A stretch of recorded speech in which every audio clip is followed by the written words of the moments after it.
বাংলাদেশি নাগরিকদের জন্য বর্তমানে বন্ধ থাকা ভারতের ট্যুরিস্ট ভিসা চালুর চেষ্টা অব্যাহত রয়েছে বলে জানিয়েছেন ঢাকায় নিযুক্ত ভারতীয় হাইকমিশনার প্রণয় ভার্মা।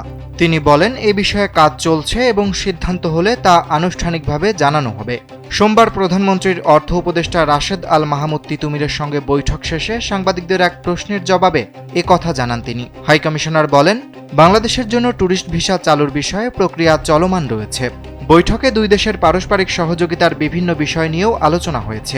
বিশেষ করে বাংলাদেশ ও ভারতের মধ্যে ক্রস বর্ডার বিদ্যুৎ বাণিজ্য এবং জ্বালানি সংযোগ আরও শক্তিশালী করার বিষয়টি গুরুত্ব পেয়েছে।